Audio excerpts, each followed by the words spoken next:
Hello and welcome back to Disney Discussions. And we are getting dark today. We're looking at some dark and disturbing Disney films that Disney does not want you to see. So we're back with Mike, Megan, Ria, and we're going to be looking at the darker side of Disney. But before we start, I just want to talk a little bit about this era of Disney. So this was when Disney had left us. Walt had died, however you feel about him. And his son-in-law, Ron Miller, took over, who was a former football player, but worked throughout the kind of early day of the 60s and 70s of Disney and produced several films like Tron, The Black Hole. And he became the CEO in 1980 and then went on, I believe, to 1984. His problem with Disney and the frustration with Walt was that he couldn't make the films that he wanted to make. He saw Mockingbird, To Kill a Mockingbird, and he said, I'd really love to make something like that, but I can't because I'm Walt Disney. I'm family friendly. And Ron saw that frustration in him. And when he died, Ron was like, right, look at the success of Jaws, Star Wars. That one's for you, Mike. And things like Close Encounters of the Third Kind. And he said, we need to be doing films like this, films that are a little bit darker, a little bit edgier, but for the whole family. So we can attract some adults as well, maybe some teenagers, not just these G-rated kids films. And that's what brings us to these specific films. So we're going to be looking at The Watcher in the Woods from 1980. We're going to be looking at Dragonslayer from 1982 and Something Wicked, This Way Comes from 1983. So, Megan, I want you to decide who's going to tell us about our first film and what that film is going to be. All right. I'm going to say Ria. Shocked. And we'll go for Something Wicked, This Way Comes. Oh, you've made the best choice because this is the one I actually enjoyed. Firstly, I want to say that the assumption that Walt Disney didn't make anything scary when Pinocchio exists. Oh, yeah, it's terrifying. Fair point. I mean, that is Speaking of which, Ria, when you go to Disneyland, there's a Pinocchio ride and it's terrifying. We're not going on that ride. We are not going to meet Pinocchio. I am not having that ratty little puppet boy near me. So you're not watching the Guillermo Toro Pinocchio movie that's coming out then? Guillermo Toro. Well, no, I'll probably watch his, but they've done a live action one that I won't be watching. Disney Toro one. I will. Yeah. Oof. But yeah, Pinocchio, creepy little shit. Anyway, what was I talking about? Something Wicked, This Way Comes. What am I doing? I'm doing a synopsis, right? Is that right? Yeah, go for it. Yeah, tell us about it. I'm so shit at synopsises. Go for it. So we're in like small town America. There's two boys, Will and Jim, two little best buds running around. Actually, Dan, this reminded me of us talking about Trick or Treat. Ah, because there's the two little boys in that final story in that. There is. Speaking of annoying children, don't they whisper and get put in detention or something like that? I don't do anything that bad and get put in detention, which is bullshit. Anyway, the teacher calls them, oh, it's my whisperers. Anyway, so they're having fun. The carnival comes to town, and the carnival's spooky, led by Mr. Dark. And they see lots of weird things at the carnival. The town goes mad. It's the horniest town in America. They all want to fuck. And Mr. Dark has spooky magic, is trying to use his spooky magic on children. One of them's got dead dads, or dad went away. One of them, the whole story about how Will nearly drowned. His dad's like, I'm so sorry, I can't save you. It's caused a terrible bond between us that another man saved you and I did not. I'm like, wow, psychology did not exist back then, did it? And then nobody believes them that there's spooky shit going on until Will's dad finally does, and then mad shit happens at the end, which is my favorite. I don't know how much I want to go into this. Is a terrible synopsis, as always. I'm like having flashbacks back to the first Ms. Marvel Musings episode. And anyway, the kids win. Done. There's one major part you forgot, which is this film for some reason loves cigars. I know it was the era. God, That's what yeah. made Is it? it put I out, didn't but notice There's that. a lot of cigars. Well, I didn't know it was the horniness of all the people, funnily enough. I didn't know it's really any of that. I was like, they're average level horny for this kind of film. But like, Yeah, not peak horny. average level horny for a Disney kids film. Yeah. But from the 80s, let's clarify, the 80s, everyone was horny all the time. Everyone was horny in You the watch any 80s. movie, even just movies, the 80s. Just the you 80s. watch like any of the sort of the manly movies, and all of them are just loads of greased up topless dudes, like who are ripped. But it is Arnold set, it Schwarzenegger. is set earlier, isn't it? So Yeah. arguably, if we're Yes, saying, yeah. I think it's set in the 60s. I or think it's based on maybe a book, which was I think the book was from the Ray 60s. Bradbury. Yeah, Yeah, Ray Bradbury. the noted sci-fi writer. Yeah. So yeah, Mm. he also penned the screenplay, but they did reject a screenplay by Stephen King. In fact, It's probably a good thing because Stephen King and screenplays is not always the best. You should just kind of vaguely. I think with Stephen King, he is just an ideas man, a bit like George Lucas or J.K. Rowling in certain ways, where it's just like give them like 60 to 80% of a say, and just let someone else just kind of fill in the tiny details or smooth things over, and you've got something brilliant. Just with Stephen King, it's basically let him write up to about the last act, and when you get into the last act, just don't use it because he can't end anything. I think I've read several of his books, I've watched his movies, and all of them, they're either okay or they just suck. The only, like all his movies I've seen, the only one that ends well is It Part 1, and that's because the book doesn't end there. That's why. So it's just all of them. They're either okay or actively bad. A book called Cell that was one of my God, yes, favorites for ages. I was reading really? I was reading it, and while I was reading it, I was like, this is amazing. It's all done really well, some very cool ideas. And then it was about the last 10 pages, immediately just completely ruined it. Yeah, just I find Cell in the middle sort of drops off quite a bit. It does start to go a bit weird, but I like the weirdness way that it goes. I liked the idea of it, but yeah, it just messed itself up. Anyway, Stephen King, right, sorry. So yeah, Yes. so bringing it back. So we got the good guys. The good guys are the two kids, Will and Jim, and Will's dad, whose name I can't remember. And then we've got the bad guys, the carnival that's run by Mr. Dark, and they come to this town every so often and use their magic powers, and townspeople get enchanted and die, and it's up to the boys and the dad to defeat them this time, and then in the hope that they won't come back, and they defeat them by love. Wonderful. That's it, pretty much, yeah, right? yeah, pretty much. It's very much a kind I of. should have started with that synopsis rather than just all the random shit I said at the beginning. It still worked for me. There's very much like it's October, isn't it? So it is very Halloween-y. Is it set at Halloween? Because the boys are born on Halloween, aren't they? But is the film set at Halloween? I think they said it was October. I'm pretty it? sure they say it's October. I'm not sure if you see any pumpkins or anything, but it's kind of it's either implied or stated, so it could maybe fall into that. But it is very much that classic Faustian tale, isn't it? Like I did think it was a little heavy-handed at the beginning, where it's like, you know what? Shucks, I always had a dream. I always wanted to win the lottery. Oh, yeah, that's my dream. One day, you never know. Oh, I've always been horny for exotic women, but I've never met any. Oh, my God, one day when that happens. Yeah. That bit is... I forgot about him. I didn't think they were all horny. I just thought that one guy was horny enough for everyone. Yeah. No, like all of them are like proper horny. There's the guy who gets on the Ferris wheel and he's like, ooh, ladies sat next to me.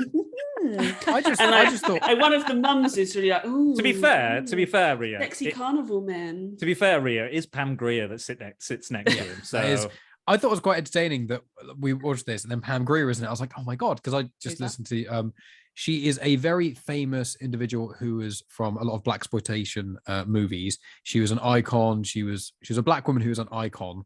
I only really have seen her in Jackie Brown, which is a Quentin Tarantino movie. But she is one of probably the most important black women in cinema and probably one of the most important women in cinema, but the importance of her role in sort of bringing a lot of what's the term? The main person of a movie, the sort of the star Protagonist. of the show. Protagonist. Yeah, kind of. Yeah. Well her done, being Pam. Is that her name? Pam, yeah. Well done, Pam Pam. Grier. Yeah, I should Yeah, meet she's Jackie great. Brown at some point. It's a good movie. But Yeah, they're very much celebrating her at the moment. There's a podcast on her. There's all these screenings and stuff. So they did a can't miss podcast on her. I mean, somebody did it first, eh? Yes, we did. I could have done with more Go of her, though. listen. Go I listen. could have done with more of her in this because I thought she was really. I thought she was doing some really cool physical things, some really fascinating stuff. But I guess also I'm kind of glad they didn't use her too much because it might have been a bit of overkill. But I like the whole Faustian idea. I like that we see, what they want. Again, it's a bit heavy-handed, like, oh, I used to be really good at football and now I lost my arm. Oh, one day if I ever and grow leg, back. I think you'll Oh, find. I'm sorry, and I leg. didn't- So I harsh. didn't realize that he lost his leg until like way too late in the movie. And I was like, the first thing you see is him hopping. Because the first scene that you see is him hopping, yes, but he's sweeping. Yes. So I wasn't looking at the fact that he had no leg. I looked at the fact that he was sweeping some leaves outside of the bar. So I was like, oh, he's only got one arm. And then later on, I was like, where the fuck did his leg go? Did you not think it was? Did you not think it was like odd that he was hopping while he was doing it? That's a very unique way of sweeping. It was also with him. I think as far as I can tell, the actor himself, yes, that is actually true. was an amputee as well. Which I found that this film, one thing that I was surprised by was that in certain ways it was quite progressive for its time. In a way, like you have, I was mainly thinking of the amputee individual. Like they didn't make a fuss about it. They're like, oh yeah, he's owned his own bar. He's only got one arm, one leg, but he's doing it, and no one made any negative comments or judgments. They're like, oh yeah, that's just that guy. He just likes football. That's Jerry. He's the bar owner. Ed, I was like, I think you'll find his name was. Can't Sorry? remember the dad's name, but I can remember it's Ed. Ed. I've got Ed. Yeah, I had Ed. I can remember his name. I can't remember one of the main characters. Charles Holloway. Is that who the dad? Sorry, is? Halloway. Even I get it wrong. Halloway.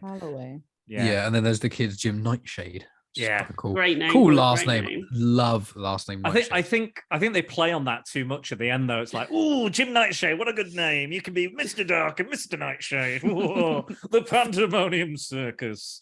I don't know why I became the Hitcher then. I guess he is kind of a Mr. Dark character almost. I did enjoy this movie, but I did find that the last probably half an hour, it just felt like every character on screen did cocaine, and then immediately everything was going mental. And I was like, love it. Jesus, everything was happening. It was like a lot happening. And you got the scene where he's ripping out the pages and saying the name, saying the number. Oh yeah, and it goes 26, 27, 28. It's like, okay, and it just keeps going and going and going, and you're like, oh, he's done now. And then he does it all again, and it's like, was this? It feels like they were like, let's do another go, let's try again, but they kept both the takes in it. That's what I liked about this film. I felt out of the three, this one was quite unhinged, but in a good way. It was sort of like, right, let's just go and have a mad circus, and everybody's a bit horny. And for some reason, one of the boys' dads is about 500 years old. I don't know how he managed to have a spawn that young. I was like, that was an interesting casting choice. But I was like, at the end, I was like, this film is proper unhinged, and I'm here for it. Because I started watching, I was like, Dan, I've got really limited time. What are you doing, making me watch this absolute shite? And then I was so into it. I was like, yes, full on into this film. They're hiding under a drain and nobody could find them. And the dad's just like, do on top, not being obvious. I loved it. I was so here for it. Out of interest, Rhea, what order did you watch these three films in? I watched this one first. See, we watched Watcher in the Woods first. I think that was our favorite. Oh, okay. Was it? Yeah, this was second, and then Dragonslayer was third. And not to give everything away too quickly, but I think I watched them in the order. They progressively got worse. I watched Watcher in the Woods. I was like, this is actually really cool. Then I watched this. I was like, this is good, but it's got some parts to it. You can say it's rubbish, Mike. I won't be offended. I generally didn't, but then we watched Dragonslayer, and I was like, oof, this is. I mean, Dragonslayer was the second one that I watched, and I was like, if I watch in the Woods for this, that's some sort of miracle. And I forced myself to watch because I was like, if it gets any worse after this, Jesus Christ. What were you going to say? I don't really understand why the carnival Like, obviously, we all know I'm sleepy, so I fell asleep. We watched Sure. it in 2 parts. We had to Sure. watch it in 2 parts. We watched this film and Dragonslayer in 2 parts. Yep. But I was proper dragging my heels to watch Dragonslayer because Dragging your heels. I was dragging my heels. Yay. But yeah, I didn't really get the ending. So the like pervy guy that wants to like have sex with all the exotic women, and then the guy who's not got an arm and a leg, are they dead? No, they either become the guy with the arm and the leg. He turns up as a child and Yeah, he he's a young boy. throws the Yeah. football. So they've basically sold their souls for their gifts. Right. But then obviously okay. they all come with a price. Like the old teacher who's like, "Oh, you young'uns and you Oh, yeah, whisperers." yeah. Then she goes blind, doesn't she? He becomes young and beautiful again, but instantly goes blind. That's the most obvious one. It's the monkey paw thing, isn't it? Yeah. You kind of the Exactly. genie Yeah, trope. careful. in a way. Careful what you wish for. That sort of thing. Yeah. But so with the like main character, the one with the glasses, like the dad's like kid, Will, was he yeah. gonna kill him? Was he gonna kill him? Kill who? Mr. Dark or whatever his name was. Mr. Dark was going to kill the 2 boys, but then he realised that Jim Nightshade would be awesome on his little evil carnival team, and Right. wanted to get him to sell his soul to join the carnival. So is gang. that what the carnival does? They just Yeah. sell, they just Yeah. buy people's I, well, they I think get Mr. souls. Dark is basically meant to be Lucifer. I think that's Yeah. kind of the It's- idea. Yeah, it's implied that he's Pretty heavily implied at points. All Yeah. right. I'm not saying you It was shouldn't. pretty heavily implied at points. But there Megan. is What that a kind of- stupid fucking question. There's a you there's a asked. one monologue part I recall. I think that's a decent question, because I do agree, like, what is the motivation?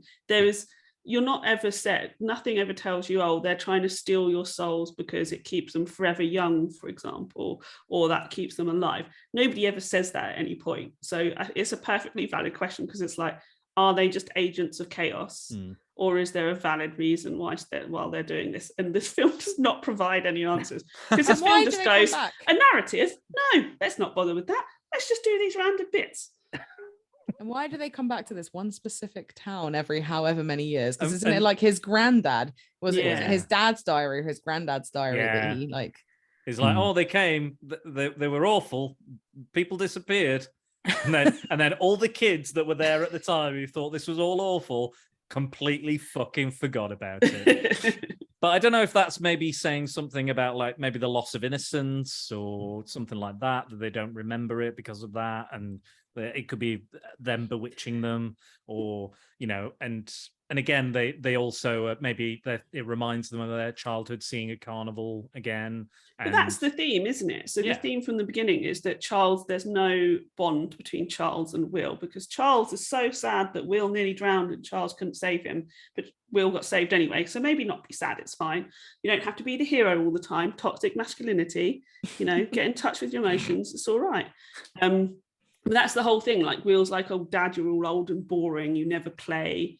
You never do anything fun. And then by the end of the film, his dad, Charles, realizes, he's like, you've got to laugh. You've got to laugh and be happy. That's what gets rid of them. So that's what it's about, isn't it? It's about finding that fun, finding the fun. Just find the fun, guys. The world's on fire. Just find the fun. It's kind of like, careful what you wish for. Wrapped is like, whatever you think you want, you probably don't want. It's actually a lot simpler than that. It's just right you've got in front of your eyes already. Yeah, exactly. Don't wish that. Don't worry and, oh no, I didn't save my drowning kid who's still fine anyway. Be like, oh, my drowning kid survived. What a miracle. I'm so happy this person saved them. Sometimes you don't get what you want, but you get what you need. Wow. Anybody What's going to sing? Oh, I was about to, but I couldn't remember the rhythm. Yeah. No, I agree. I think it's a powerful message, and there is that thing of like, enjoy yourself, laugh, have fun, love. Be that'll beat back. Enjoy yourself, live life. Don't because he's got the Charles Holloway. Live, laugh, love. Is that what it is? Maybe not Live, that. laugh, Maybe love. not that. Maybe We'll not get that. a little sign over here, live, laugh, love, above my head on the wall. I Oh, know that good people who are God. listening to this can't see it, but Tacky, horrible shit. Please But don't it buy makes that. some people feel happy. And if Dan. it does, love what fine. you love. Yeah, I'm not gonna yuck somebody else's yum, but yeah, not for me. I mean, you just Uh, did. I did. Sorry, I'll take it back. I'll untake it back. I agree. I think, in all honesty, if it's mainly for me, it's like if you post something on social media and if you broadcast to, like, if you go to someone's house that you've never met and then you start criticizing their decor, you're a bit of a dick. But if someone's posting on social media and you think that's a bit shit, that's fine. They post on social media. They put it on a public forum. That's basically saying, world, judge me. But don't tell me about the judgment because I'll get triggered. But judge me. And that's how I feel about social media. There you go. Cool story. Because you bro. all asked. That's Mike's little minute. Mike's minute. Mike's minute. That Makes could be you always something- at that, but there's something different. That could be something for not afterthoughts for Patreon. Oh yeah, it's doing little Patreon afterthoughts. Yeah. Lovely. Yeah, Mm, Mike's yum, minute. yum. Mike's minute. And we get all the money's worth. We get all our money's worth with Mike's minute. Everyone does. Megan's So minute. You could have a Megan's minute as well. Yeah. So Mike, Megan, you guys disliked this film, but not as much as Dragonslayer. No, I didn't dislike it. For me, this was quite middle. I was like, yeah, this is all right. I didn't mind watching it. There were parts I wasn't as much of a fan of. I feel like it could have been tightened up a little bit. There were just kind of points where it was just kind of meandering What about. this like 60-minute film could be. It's so, I know it's really short, but it was just like Really short. it almost feels like it's an episode in Tales from the Crypt Yes, or some it sort of does. like Yeah. Do you know, anthology actually, thing. That's a really good point. I wonder if that's why I liked it, because it feels like a TV episode, and I'm quite nostalgic about that sort of stuff. That I'm Yeah. like, I will happily sit and watch a 45-minute to 60-minute TV Mhm. episode that's sort of like old school horror, and just I be mean- like, they're all fucking on drugs. which is great. They're all Did you fucking- guys enjoy the beheaded child, the guillotine scene? That was cool. I was surprised how brutal it was Mm. about that bit because Oh yeah. yeah, and it's his own Yeah, head, yeah, isn't it? yeah. And I was Oh, like, yeah, that's yeah, pretty yeah, mad. yeah. With this film, there's a bit. My where- favorite part of these podcasts is when Megan just recalls stuff. Oh yeah. Oh yeah, that happened. I remember yeah. that. I watched that. I It's did watch that. I It's remember. that, and when I say out loud that something's funny. No, that's funny. That's funny. That's enjoy that. hilarious. So what did you think of it, Megan? I thought it was all right. She said it, yes. Bingo! Say the line, Um, Bart. Say the line, Bart. Yeah, it was all right. I don't know. I enjoyed it a lot better than Dragonslayer. I was much less invested than I was with The Watcher in the Wood. I don't like really weird stuff. So when it goes like batshit crazy, I kind of like turn off a little bit. I heard that on Jack's podcast. I was like, Megan doesn't like weird films. Oh shit. I don't mind weird films if the whole film is weird. Like if Mm. it links to the whole of the film, then Yeah. fine. But if there's like a little moment that Twist. is a twist and it just feels completely out of whack, then that's when I will like. Have you guys? I don't really. I wouldn't say it. No, I wasn't going to say that one, Oh. but Oh, say just it, trying to- say it, say I it, love say that you it, say both it. know what you're each of those Have- talking about without even what is having it to called? say Have it. have you guys seen Sorry to Bother You?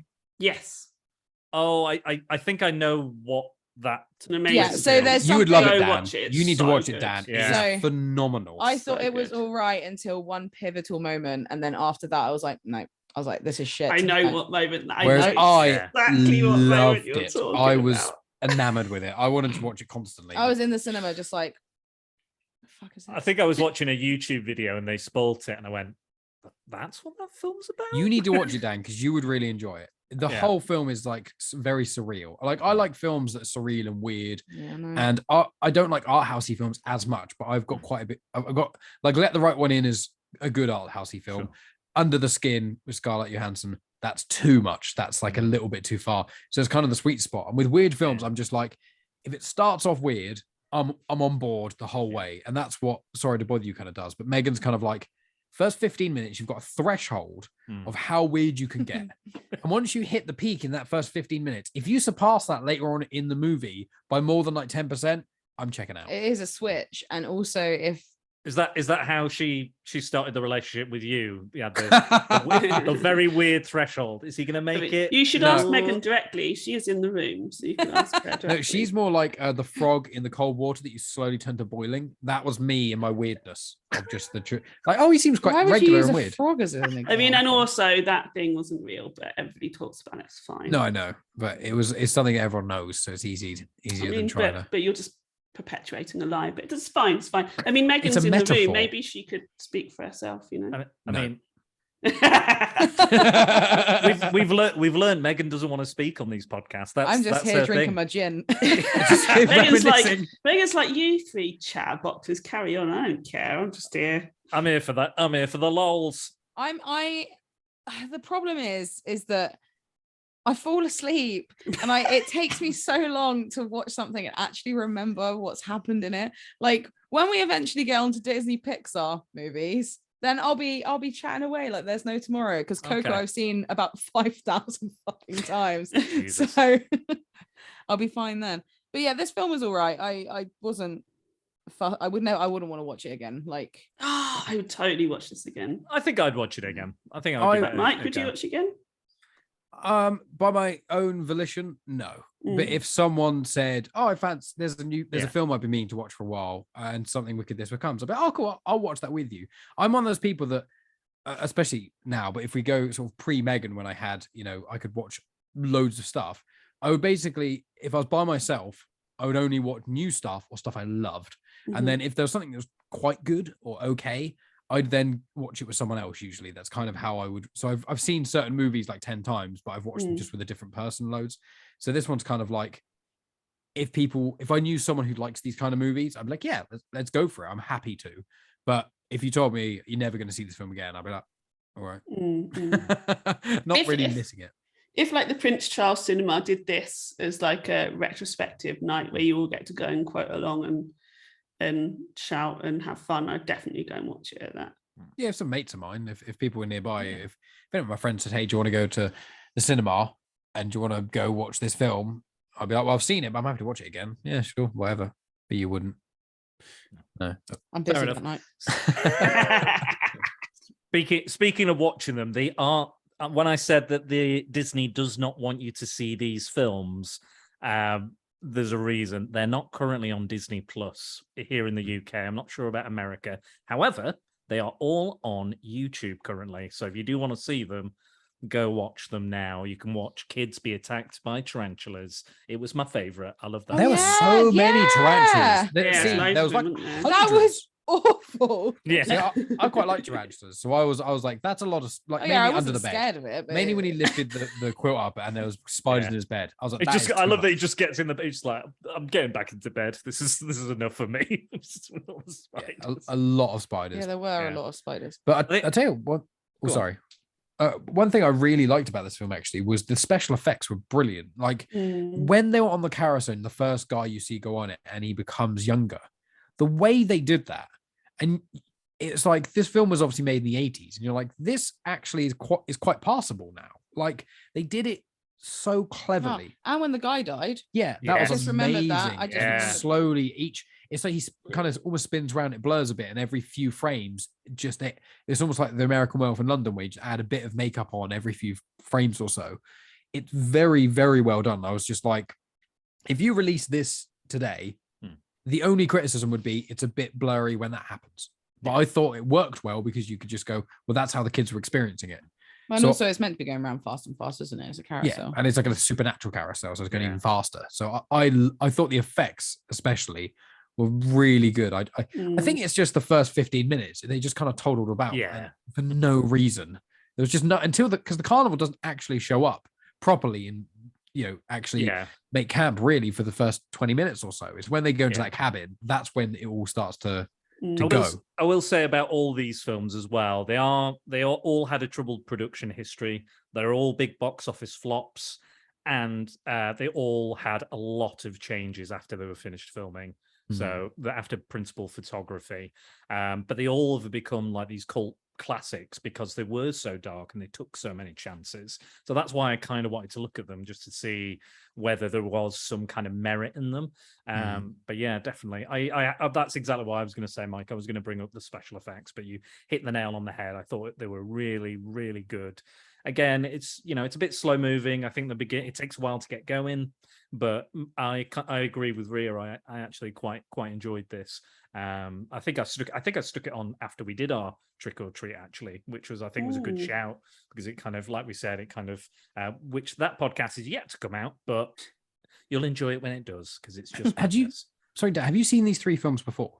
I've only seen Dragonslayer before, so this was a first viewing for me. Have to watch it another time, geez. I will say, with all of these films, though, regardless of me not being a fan of Dragonslayer, I really could see why it became cult. I know we're not on that yet, but each of these films, there is an appeal to them. I mean, we can talk about it. We can talk Should about it now. Should we segue? Yeah, I'm happy to. Do you want to give us the synopsis for Dragonslayer? Rough. I'll try. It's going to be better than mine, Mike. But the thing is, we watched the first 10 minutes while having dinner, and then we had to sort out Willow, and then we ended up losing about an hour. And then we started it, and we were like, I can remember nothing about the first 10 minutes. I am literally zero. So there's all the exposition of what's going on. I literally have no recollection of this film. We watched it in 2 parts, but basically, don't worry, we're going to remind you again. There we go. We're going to bring it back. The old man wizard, who's called Ulrich, and there was the boy Galen, the young boy, and basically Ulrich is this wizard guy, and he's got magic powers and stuff. And then this guy comes in who's a baddie, who's called Tyrion, and Lannister. Not that one, no, different one. Slightly worse action, a bit taller. And he kills Ulrich, and then also kills Hodge, who's this old man servant thing of this boy, who's kind of weird, but he seems nice, I guess. And then Galen gets the locket that the wizard had, and then gets magic powers from it. And he basically gets involved with this woman, Valeria, who is a woman who is pretending to be a boy in this rebellion army thing she's in. And basically, with all those characters, what happens is people find a dragon. They ask the wizard to help. The guy appears, kills the wizard. The boy gets the powers. And then Valerian, this woman, is in charge of all the people. Then she has a nice wash, wears a dress, and everyone's completely enamored by her. Actually, that happens after this little bit, which is they go to the dragon's cave. Galen gets smoked out by the dragon, and then causes an avalanche. There kind of causes an avalanche. I couldn't tell if it was he seems to intentionally want to do it, but the magic is a bit weird. So this avalanche happens and buries the dragon. Then they have this nice little dance, which is when Valeria then wears a dress, and everyone's like, "Oh my god, she's a girl," even though it was very obvious. I mean, there's a scene earlier on where he discovers. She's in the water. That's what I've written. So he goes in the water and notices she's a girl. That's why I'm getting a bit confused. And you get to see a bit of his knob. I said that. Oh, Jesus Christ! I just got. The dongs were I was released. like, look, a willy. You did. Yeah. You're falling asleep and then It's eyes open exciting. immediately, like It a sixth is. sense. You don't Disney, get to see 'em. it's a Disney dong, and the apparently on the IMDb trivia, the only Disney dong you'll see in A double D, as they say. So after Valerian wears the dress and dances with Galen, he then meets the king, and the king gets really annoyed by him because Galen's basically useless. He can't even levitate a table, and the king is like, "My brother and his best men went off to fight this dragon, got killed. Blah blah blah. I hate you." So he puts him in prison, and then Galen speaks to the king's daughter. He eventually escapes vaguely. Then gets on a horse and rides out, and then he gets the sword, the Dragonslayer. I think that's where we are. My notes are spurious and they're kind of a mess. Then They seem very organized to me, Mike. When you showed us them. Thank you. He then needs to go back to the castle to get the amulet to get his powers back. The king just gives it back to him, and then the king wants to sacrifice the princess to the dragon because they've been sacrificing virgins to this dragon to try and keep it happy for some reason. Galen saves her, kills that rider guy Tyrion who killed his wizard dude. Then Galen kills some baby dragons, which is a bit weird, and he kills. Do you remember that? Where's that 3 baby I dragons? do remember that. Yeah. And he kills baby them. dragons are feasting on the princess. Yeah. God. Yum yum. I don't remember that bit, but I remember the dragons. Yeah, and then he fights the dragon. He loses. Then he finds out that Ulrich is alive, aka Gandalf the White. And then Ulrich fights the dragon. Galen smashes the amulet. The dragon explodes in the air and then lands and is just this exploded corpse. And they check the corpse and it literally actually has exploded. Like someone's put a bomb inside a dragon. And then the king takes credit for it. And that's basically the film. Well, that's so everything weird. I've got written down. And that is like that. I know that sounded like a lot, and it was. But I want to clarify, this film has about the amount of lore of like the extended Lord of the Rings, The Fellowship of the Ring, in half the time and been thought out for about 10% of the time. So it's like they say one thing once, and if you haven't picked up every goddamn word, you're lost in 5 seconds. And it's that for everything. And things keep happening, and you're just like, what's going on? And before you can even question it, the next thing's already started. And you're like, why is Ulrich the white guy back? Is he wearing white robes now? Why is he Gandalf the White? He's become super powerful. Has he actually become Gandalf? Like, is he actually called Gandalf? Or are you No, just his saying name is that? Ulrich, but he dies wearing grey stuff and he comes back Well, then wearing don't white call stuff. him Gandalf. This is because- your rip-off from Lord of the Rings. Yeah, that's fine, Mike. But you're also talking to someone who doesn't remember the fucking movie, so you could It's be not saying Lord that of the his name is Rings. Gandalf. It's not Lord of the Rings 4 Oh, I'm sorry. Dragonslayer. Well, this person's called Tyrion, and then you've also got someone called Valyria, which is basically Game of Thrones. Yes, So this film was basically trying to be Well, it came out beforehand. I was gonna say Half the books. George R.R. Martin. This is his favorite dragon, Vermithrax pejorative, which I think is quite a cool name for a dragon, is his favorite dragon. So he's Wow. probably pulled a few of these names from this film. That would make sense. Was Valerian Steel. Yeah, is that's what I was thinking. Yeah, that's the main woman is Valerian, so it's quite that. I don't remember the ending. I remember the little You baby remember the dragon exploding and then falling I to the ground and then literally splatting haven't and read everyone He expecting the corpses. stabs one of them, I think, and then he beheads the next baby dragon. But there's Yeah. in our version, this is the English DVD I've got, the cut of it, and it is basically there's a shot in it where the dragons are actually feasting on and eating her ankle off, like dismembering her foot. But they cut that in the UK because they went, yeah, a bit dark that for a. It Worst did have bit to eat, really, isn't it? Ankles yeah, aren't it's all tasty. tendon, Bone and gristle. gristle. Yeah, I mean, you don't know where she's been stepping either. You know, she could be I mean, she's stepping a in anything. princess, so she's probably got quite delicate ankles, isn't she? Actually, You know? maybe, yeah, quite nice, quite tasty. But yeah, it's. I quite enjoyed the princess. You know, she sees the injustice. Did you not like that, Rhea? So Monty Yum. Python. It's so Monty Python when she like comes down to his little cage and she's like, "That's not how the lottery works. That's not how it works." Father, have you been not putting my name in the lottery, Father? I'm like, is this suddenly a Monty Python sketch? What is happening? And then when she's up there at the top, it felt so Life of Brian. She was like, yes, people. My father didn't put my name in, so I put all my name in for all of them. I will sacrifice myself, you know. Jenny was like, are we about to get Life of Brian? Always look on the bright side. I was like, what is happening? This is not chaotic good. It was it felt like they just had. It sounded like basically the sprawlings of a madman, like George R. R. Martin or like J.R.R. Tolkien. But instead of them having ample space to explain their ideas, it was like someone had some sort of elaborate saw trap and was like, "You need to write a Lord of the Rings epic in 1 day. Go." And it was like their first draft, and they were like, "Okay," and then we're gonna have this thing happen, and then this thing, and someone like, there's no editor, no one to go, "What about that?" They go, "No, we're past it already. Let's keep going." And then they're like, "Cool.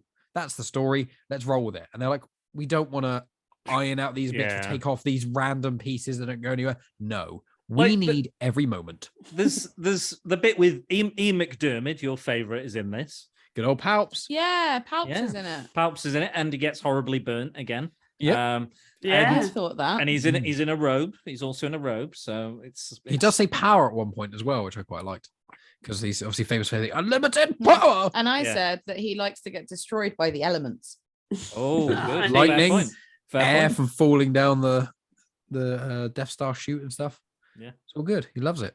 He loves it. That's his Yes, favorite. there's But there's air and this space. there's this weird theme running through it where it's like this. The old world is dying off, and they're bringing in all this like, all Christianity's a good thing, isn't it? Whoa, yeah, it's great. I'm a bit like, you've got necromancy, dragons, and you're like, oh, but this Jesus fella, he's got it going on. This I believe this. This is that's all old shit. That is all pagan bollocks. But this Christian guy, this guy with the beard and the robes, I'm into. So I was like, I don't get it. I don't get that. I don't know. I also didn't know what they were trying to say with it. Like Christianity stole everything or ruined everything.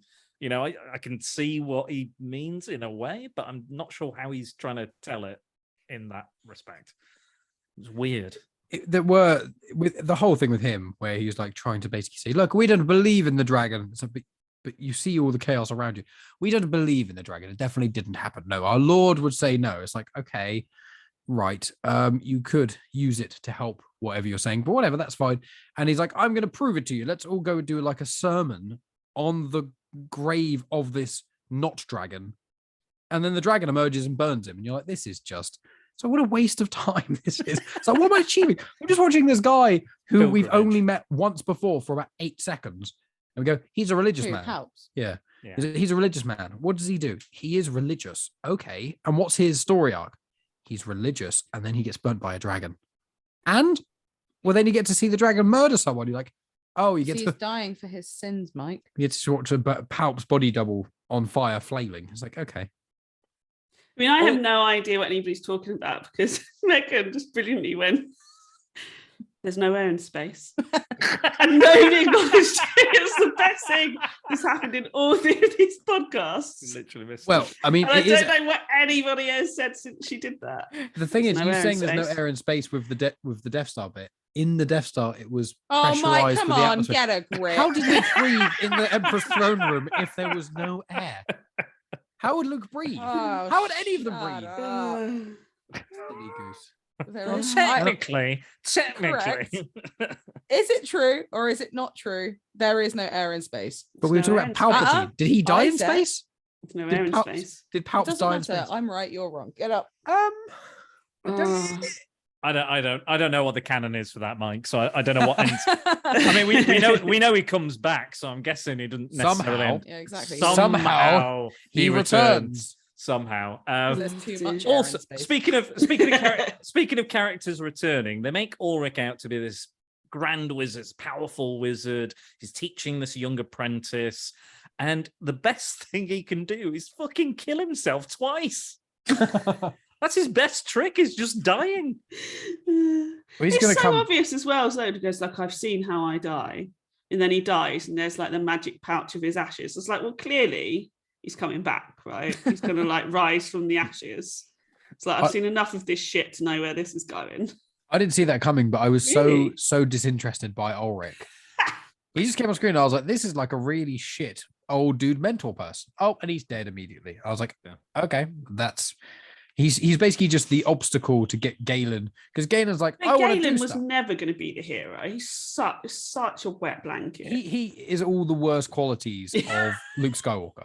It's basically just none of the redeeming qualities. He's just whiny and annoying, and you're just like, I don't like you very much. And he's like, I want to be a wizard. And Ulrich is like, no, you're not ready. And then Ulrich dies, and he's like, I'm a wizard now. And you're like, what is happening in this movie?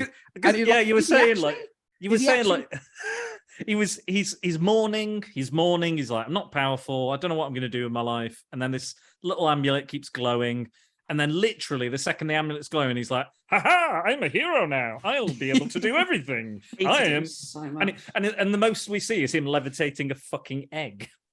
yeah, and he can't even pick up a table. He just makes it shake and fall over. And everyone's it's like, what is this guy doing? It's like, and then again, when he brings the avalanche down, it just keeps coming and it never stops. And he's like, oh, it's definitely dead. The dragon is definitely dead. There's no other entrances at all. Can't possibly be.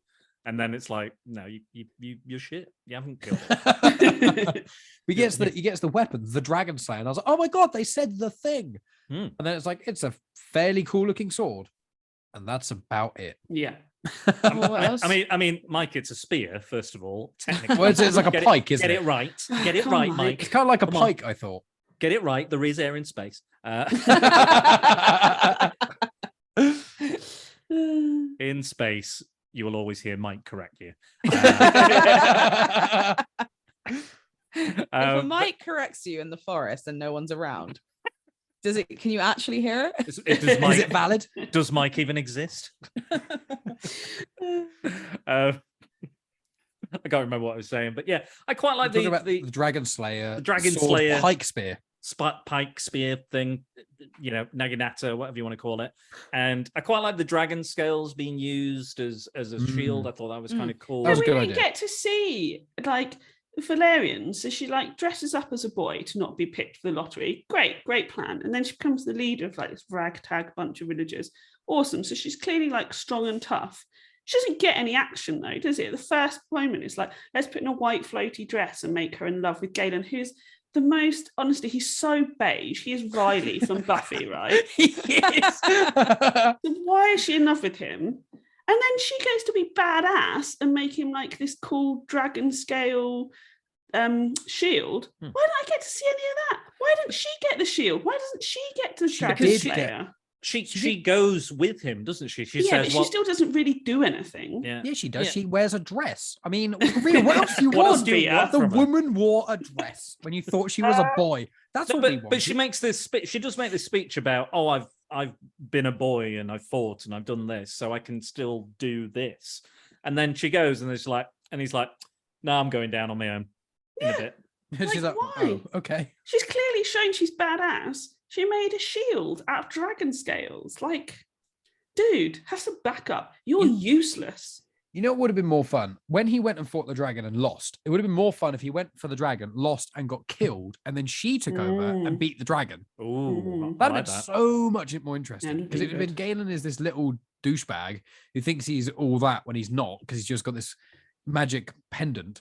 Whereas she's been badass the whole time with no magic powers or any help. So Yeah, if she when did this film come out? 83 was it? Yeah, No, girls 81. did- 82, I think, maybe. Girls didn't matter in the 80s. Girls don't matter now, my love. Do they matter now, But- Megan? but- They don't matter would- now. Come But on. we know for a fact, Megan, they were We're very just- horny, though. They were really Oh yeah, oh, that's true. So, They didn't matter, but they were but very. they were horny. like, give them credit. They were very horny. This was actually interestingly because this particular film is a co-production between Disney and Paramount. So I think that's why a lot of people also forget it's not really a Disney film because it's a co-production, and it was shown in a double bill at the time when they did it with Raiders of the Lost Ark. Oh God, What, you'd be at the so cinema? sad if Yeah, you the went to cinema. the cinema to That's see so- Raiders of the Lost Ark and you had to see this first. That's so long. Have a little That's break long. in between. That's long. Have you never, though. Megan? Have you never watched two films back to back? You watched the Avengers. I did. You watched I Infinity did War and once. Endgame. Yeah, What you did once, and then you Believe- went into a believe it. coma. And She I did wake up slept. for 3 years.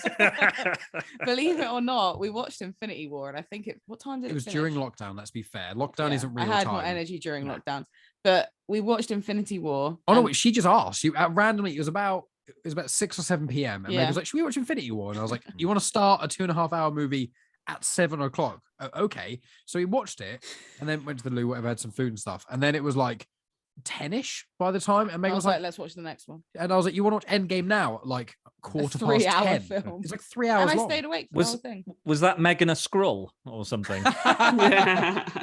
She's still here. She's still here. She's still here. Who's the real one? Yeah, it's not amazing. I think it's too long as well. I think there's a lot you could It's cut like down the or cut longest out. film on earth. I thought it was Yeah. never going to end. I also Oh thought yeah, we paused it at like 45 minutes because I was getting tired. And I was like, how is there still over half of the movie left?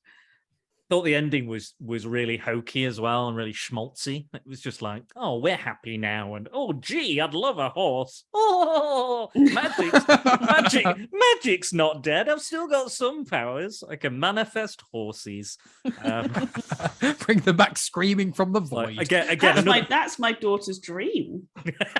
manifest a horse. It's a 3-year-old's dream. Yeah, I guess so. I guess. Megan's dream is making loads of little Sebastians from Parks and Rec. Yeah, little Sebastian. Love little Sebastian.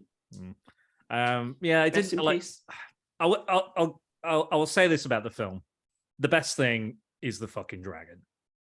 Yeah, Dr- surprisingly, considering everything else is so shonky Mm. in the rest of the film, like costume designers often like unsung heroes, not in this film Mm. at all. Like I don't know where they were piecing all this shit together. Same with like the props and whatever. Location scout, like, really, this is what you're bringing to casting director. Usually I'm like amazing. They're like, usually in all of the film and TV industry, casting people are the best people. Again, not here. So it's like, none of this is going to be good. And then Dragon comes and I was like, oh yeah, all right, nice, well done. Could we not have done this like an hour ago? I might have been interested.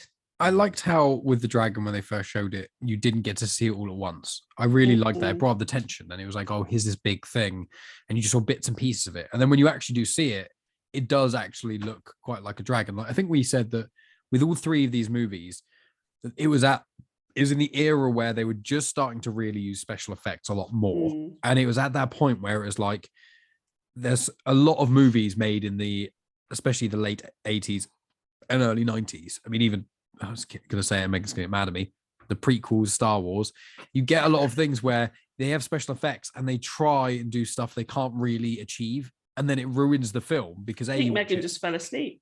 Actually, I've never seen such a hard eye roll in my life.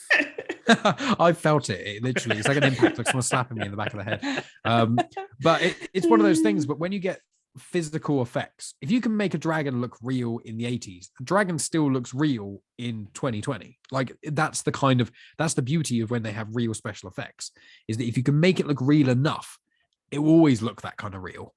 And so I did find with the special effects in all three of these movies, all of the stuff they couldn't do, they used innovative camera work or just clever thinking around it. That more so in the first, on Watcher in the Woods and Something Wicked. But this one with the dragon specifically, I just felt like all the dragon stuff was on point, and obviously the dragon scale shield, brilliant idea.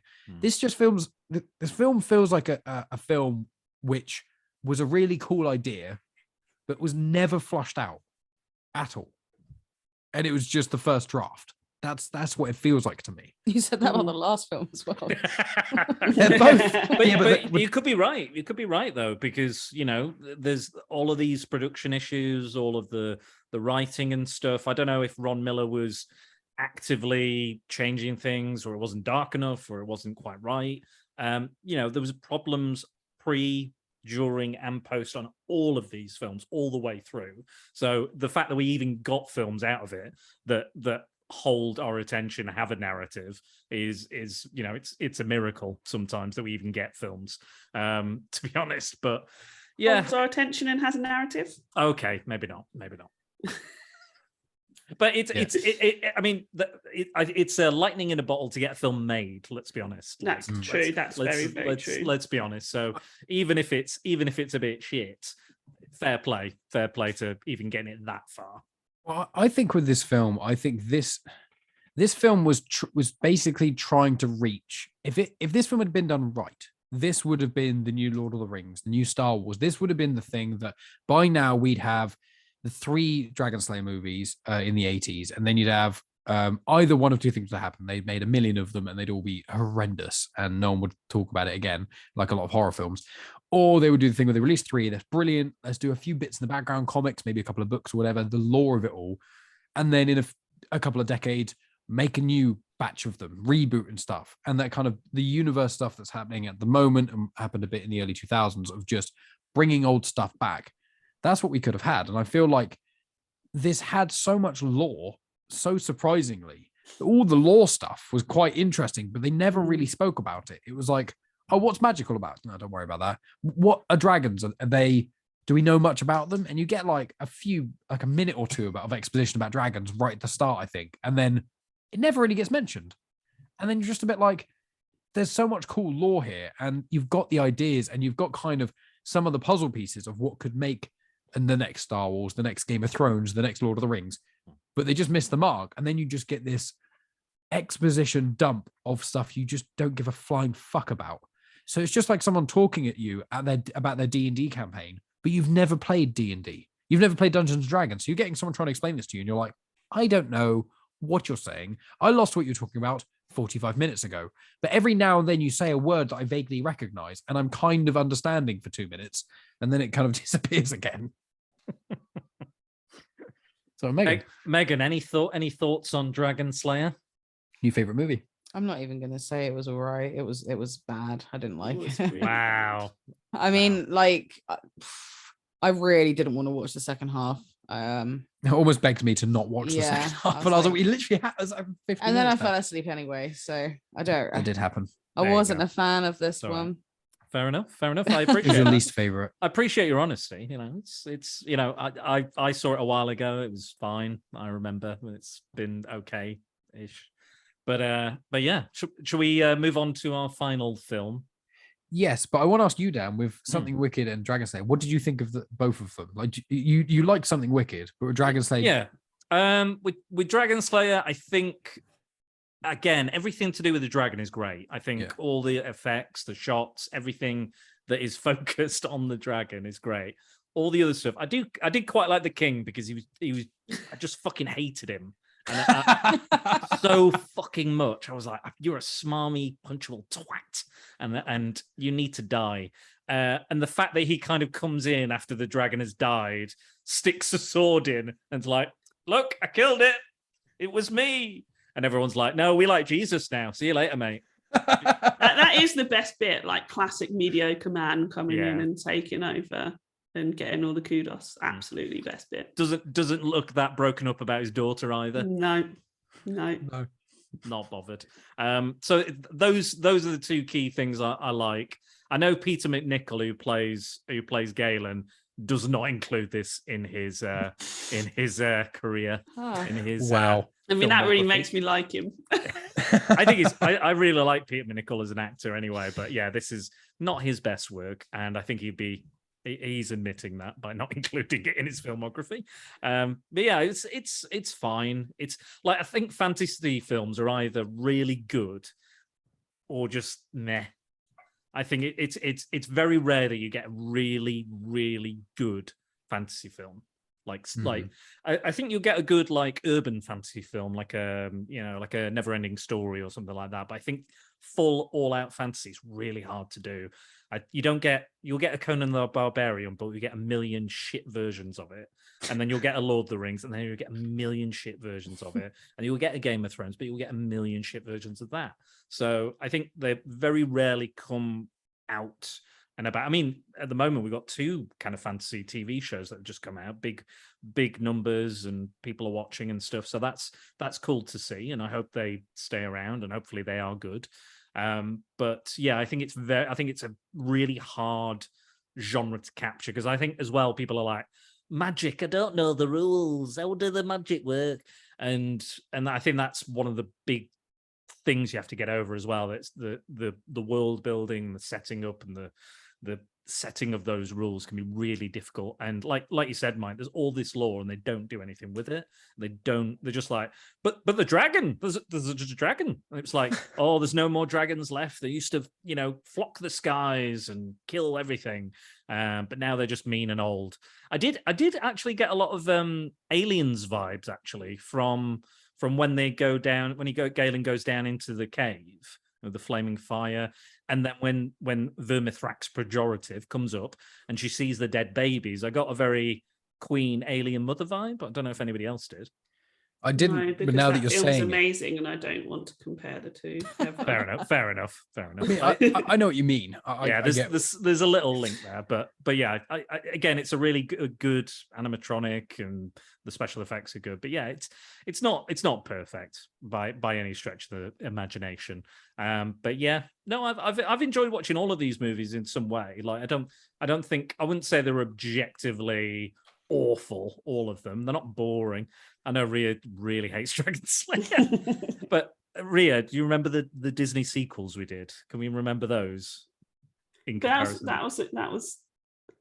I was about to say that was more fun. It wasn't. Aladdin 2 made me want to. Yeah, there you go. Just take it back. Really? I would say they're both different levels of unenjoyment. I think these are like weird and different, and wow, I'm not sure what to expect. And then with the sequels, it's like, this is just what I like, but worse in every way. I think what it is these take chances and risks. That's true.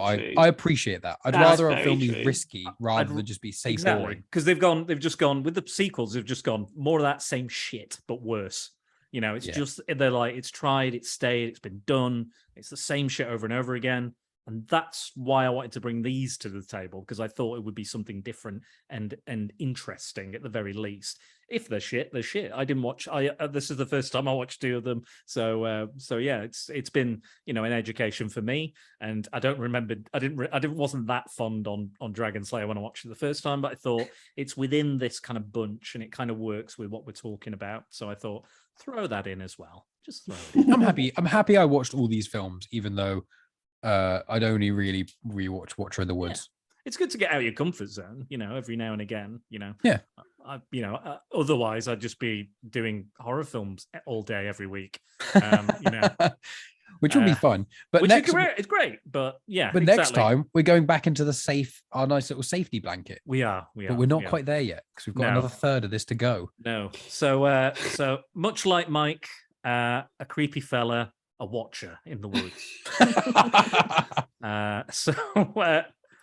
Why don't I give us a synopsis of this one? Because I think Megan is slowly slipping further and further down the settee. It's because I'm reclining now. Oh, she's reclining as she's well. Finished her gin. I finished my gin and I'm reclining. It's a recline time. Every so often the dog moves, so I'm also looking at Willow. You're like, don't you fucking move your dog. So Watcher in the Woods. So this is what Ron Miller said could be Disney's The Exorcist. So I agree. It is. It's based on a novel, much like the Something Wicked This Way Comes, and it is about a young, mostly American family, apart from the dad, coming back to England, and they move into a house because I believe he's a concert pianist, and they are going to live there for the time being. And it's this big old manor, and this old lady owns it, played by Betty Davis of many films, All About Eve, very famous film star, and Whatever Happened to Baby Jane, and more things. But she's a bit weird, a bit odd. and she's like, I don't want just anybody living in this house. I want to choose them. And this young girl starts seeing things and having visions of stuff. And she's like, are you sensitive? Are you sensitive? Do you sense things? And she goes, and she realizes that yes, both her and her sister are picking up kind of psychic phenomena. They're seeing hallucinations, having dreams, speaking in other people's voices. So something odd is going on, and there's a presence watching them and observing them. The wind, the fog. Who is it? Where is it? There's something or someone out there, and they don't like it. So and they befriend this odd old lady, this who's lost her daughter many years ago. So that's why she's a little kind of bit off kilter, let's say. and they start investigating this the disappearance of Karen, this young girl. And we find out that there was a childhood game, a secret society, and there was an initiation. And during this initiation, this church exploded, the lightning struck, and it was during an eclipse, and something went wrong, and Karen disappeared, and nobody knows where she went. And these 3 children don't know what happened, and they've stayed mum about it for years, 30, 40 years, however old they are. And Karen is slowly, seems like she's coming back, and we have to, all the girls are determined to find out how this happened and if they can bring Karen back.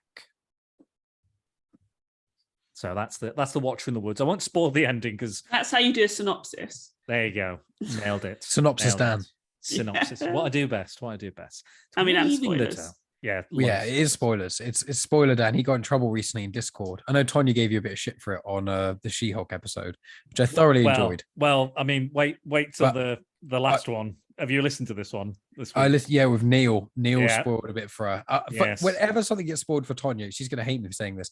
A little part of me does laugh because I'm like, I don't get to. I've gone past the point. I can never. Like Tonya's managed to get her little carving out where she doesn't get anything spoiled. She doesn't watch trailers. She doesn't watch posters. I can't do that now. I know Neil said the same because I've liked too many Marvel memes. I'm in too many Facebook groups and I post about Marvel stuff for podcasts. Most of the spoilers I get, or the new trailers dropped, or leaked screenshots of blah blah blah showing up, is not even people sending them to me. It's not even people I know. It's like it's either a sponsored post on Facebook or it's an Instagram post randomly that pops up when I'm trying to search for something else. Like, we think you'd like this. Oh, great. There's a screenshot of this character in a show. So it's like it happened with a character appearing in Spider-Man No Way Home. None of the obvious ones. No. And I didn't even click on it. I didn't click on it. It was like a tiny image. thumbnail. Sometimes they put the image on, or they put an image on, or they put the comic book version of that character on, or some link to it. Yeah, I hate when they do that. Yeah, and so I get things spoiled for me constantly, and I can no longer even try not to get things spoiled. So I just have to watch stuff I don't necessarily want to, trailers. And I'm jealous of Tonya being able to go into movies and series, never seeing trailers, not having this expectation. I'm really envious of that. With other movies, if someone recommends something, I won't watch the trailer before seeing it. But when that happened, it made me laugh for two reasons. One, because it wasn't you, Dan, and I could hear your voice going, yes, I wasn't the one who spoiled things for once. Neil's great. He's amazing. So Tonya won't be quite as mad at him. Yes, my little indiscretion in Discord isn't this bad. Yeah. And so I felt that, and that cracked me up. And then just the actual spoiler itself was kind of funny because I was like, I thought everyone just knew that. Yeah. Well, that happened to me. I spoiled for Tonya that Hayden Christensen had confirmed that he was going to be in the Obi-Wan series. That month before Kenobi came out, I think. And or 2 I was months. like, because Mike talks about it, I was like, I thought this was just a thing. Well, Star Wars Celebration, they literally have him on stage talking about him being in it. I said it on a podcast and I was like, obviously this. And Tonya was like, yeah, I didn't know that. And I was like, no. I was like, this is the we've all done it, guys. We're all guilty of it. Everyone's done it at least once, I'm sure. But yeah, it's fine. It's fine. As long as we're making the effort not to spoil things for her, it's fine. It's fine. We're all trying to protect her from the evils of our knowledge. So you know, at least like I've made a concerted effort because I was pretty crap starting off, and I've made an absolute concerted effort to be better, and I still fuck it up massively. Yeah, it was funny because your recent mess up, like as I said in the Discord chat, I was like, I didn't even know that one. It was so beyond what even 20. I was like, I didn't know that. So I was like, I'm not that fast. Great. That was only a minor thing. It was just who a villain was in a show, and it's like you'd get told that probably before the credits even pop up in a movie. Every character you see in a Marvel film, in the first 5 minutes, it's always a baddie. It's just, hey, there's this random bloke walking in a desert and something bad happens to him. I wonder what's going to happen with that. No. Who could it be? Anyway, that's me railroading things. Railroading. It's all right. Tangents are good. Tangents are all right. We appreciate tangents. But Megan is slowly going into a. So's Rhea. Don't just point the finger at me. It's also Rhea. Me and Dan will just chat for the next 2 hours. It's fine. Mike, I love you. Yeah. And I'm sorry, everyone on this podcast, but Mike keeps leaning on me and he's making me so goddamn hot. You need to sit up. Cold. I'm not cold, Mike. I'm sweltering. Look at what I'm wearing. Anyway, watch her in the woods. So Watch her in the woods. What did we think while watching Watch Her in the Woods? You go first, Megan, because it's the only film you can remember. Correct. Go. I actually quite liked it. Yeah. I don't understand why the main character, the blonde girl that's sensitive, why she has to yell all the time. That's my question. She literally yells everything. And then the guy that she is hanging out with, whoa, Mike nearly knocked the laptop on the floor there. It's fine. The guy that she's seeing, hanging out with, the one that's the son. Also called Mike. Oh, right. Okay, that's what I thought you did. I thought you went, whoa, Mike. Oh, no. That's 3 Mikes. Yeah, he was a bit of a dick at points. She would say something to him and he was just so fucking blasé and nonchalant about what was happening to her, as if it was just do you know what I mean? I know what you're saying. I thought he was all right. I was like, he's just... it's kind of one of those things, though, isn't it? Because when you watch a horror film, you know something crazy is actually happening to someone. You're like, why is no one believing them? But if you're in real life and someone says, I think my house is haunted and I'm having visions of stuff, it's a bit like, Are you though? Yeah, no, I know that. But then at points he was believing her, and then at other points he would be like on the other side and be like, "What are you talking about? Don't be so ridiculous." Doesn't he come at the end and literally save the day? Yeah, he's there at the end because his mum's the one that ran away that broke the circle originally. Right. Yeah, that's right. Yeah, Isn't yeah, it? that's correct. Absolutely. Very well done. Well remembered. Thank you. Yeah, no, I thought this was good. I thought there were bits in it that were like a bit naff. Like I think the whole like right. One thing that I have one thing that really bugged me about this film is how the dog was never on a lead. Like and there was Narek. no training. Narek, Hated yeah, it. that's the other thing. Is that's what I mean. That's what made me think about the dog. Is that it's a bit naff. Like they could have come up with a better name that worked in a better way than Karen and Narek. And then it also just irritated me that the girl was like, Narek, where are you going? So we've had no training. The dog has had no training. Of course it's going to piss off wherever it wants to go. It's a dog and you live on this massive land. But yeah, and also the wind is always a thing in films that means someone's going to go crazy. Like the winds, it's a thing. Like I said this to Mike as well. The wind is like a thing. It can make people go crazy, and it's featured in quite a lot of movies. Like the only thing that I can think of is a film called Volver, which is Spanish, and it has Penelope Cruz in it. Yeah. Oh, yeah. And they have it in Crazy Ex-Girlfriend, the Santa Ana Wins. Yeah. Evil Dead 2. Oh, yeah. And also again linking it to Spain, Castilla-La Mancha, the region, it's Cervantes, I think the author's called. Don Quixote is all about the wind. Oh, Megan, you've just made Tony so happy. Was that the Marie Antoinette episode where it was like just to get schooled in the French Revolution? Ada mentioned that to me as well. Yeah, She was because like, Mike thought that Marie Antoinette lived happily Megan ever is after. taking us to school yet again. with the wind. Didn't you say as well? Was it something about? Was it folklore? Is it Spanish folklore or something where it's? You told me there was some sort of association with mysticism or sort of old traditions, and it was like the wind represents people going mad or something. I think it's just a superstition. I don't know if it's Superstition. That it's might a be what it is. superstition. Yeah. I definitely know that it's a superstition. Yeah, it in represents Spain. change as well, doesn't it?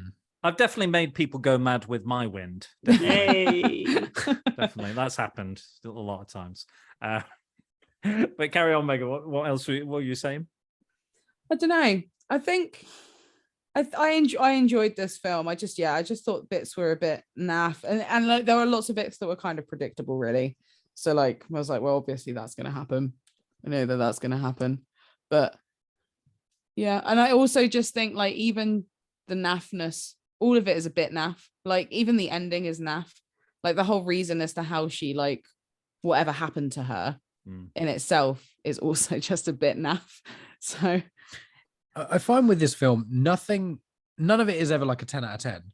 But unlike the other two films, nothing's ever lower than like a 7. It just kind of, it never really gets any better or worse necessarily. It just kind of goes. And we found that, especially this being the first film we watched, the first 5 minutes, we were like, this is gonna suck.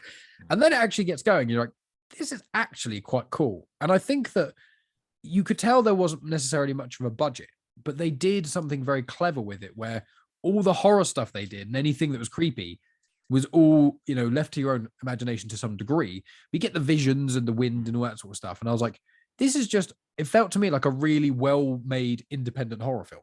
That's just how I viewed it. I was like, this is just like nothing. Someone has thought about this. That's how I felt like someone actually really thought about the plot of this, and it just worked in the right way. Whereas the other two films are bits, and you're like, what the fuck is going on? Why have they put this part in here? Like someone needs to rein this bit in. Whereas in this film, it just nice, and I found the 80-minute runtime was just perfect. It was the only film we got through the whole thing over one sitting. Then that's incredible that you made it that you made it that far.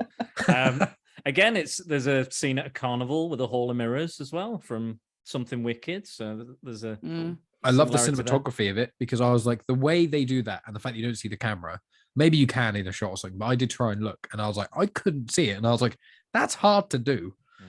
That's hard to do. And especially in those days, you go back in the decades, especially before the internet, and people didn't care, about camera being seen in certain shots quite as much.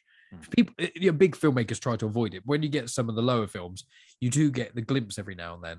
And I love a good, clever mirror shot when they do it. I love that when they do the effects where it looks like it's on a mirror, but it's actually, there's no mirror. It's like a pane of glass, and you're actually not looking at reflection. You're actually, the camera is serving as a mirror.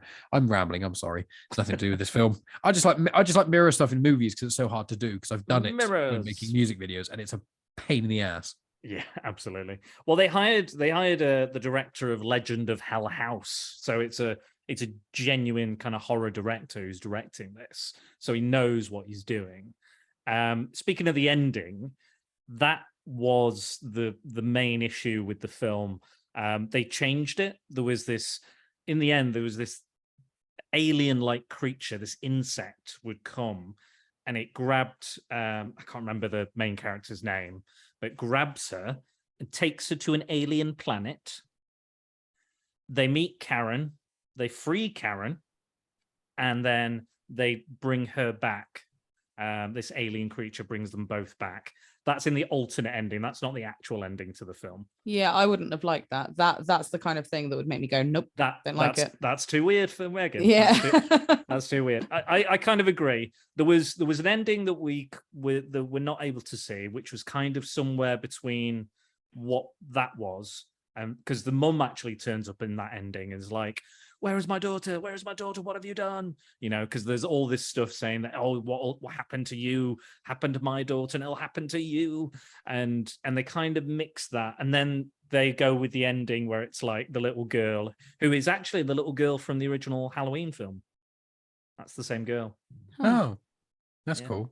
And she's like, I've been possessed by this being from another dimension, and we need to do this and to swap the places and the things at the same time with the eclipse and the lightning and the things, and do the same seance-y stuff. It did feel kind of like a bit of a murder mystery, because there was this like dark secret that they had and they were hiding it.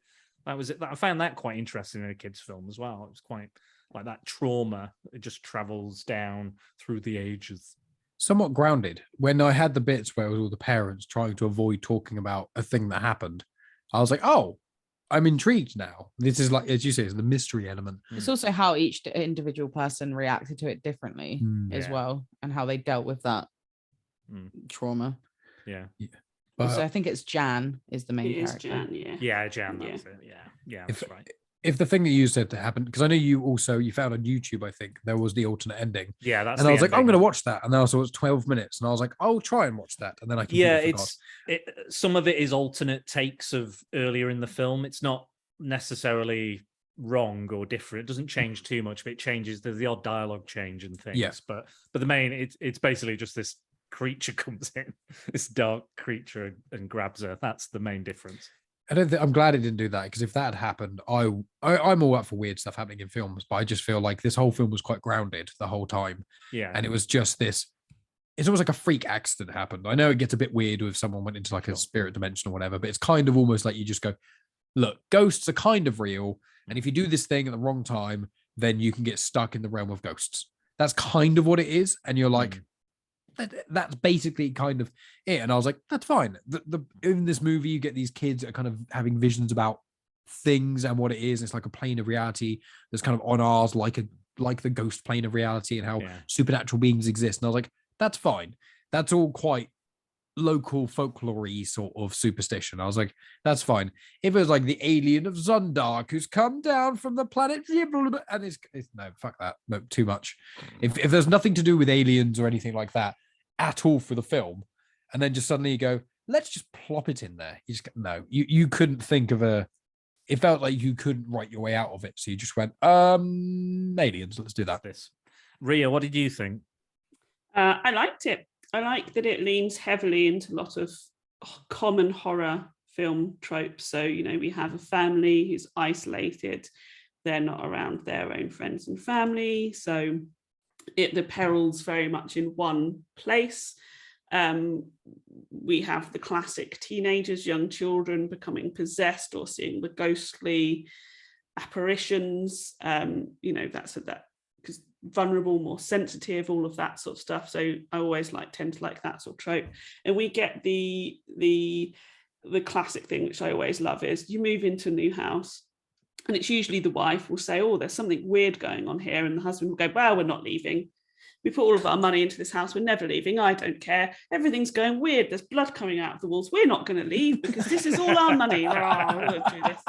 And I love that they do that as well. Because like if I was Jan's mum and she keeps on saying to me, there's weird things happening. This glass just exploded. The mirror's just exploded. Maybe I've watched too many horror films, but I'd be like, yeah, this is a bit weird. We should probably maybe spend some time out of the house, maybe. And so I like that. And I like that, you know, Jan isn't a useless teenager or girl.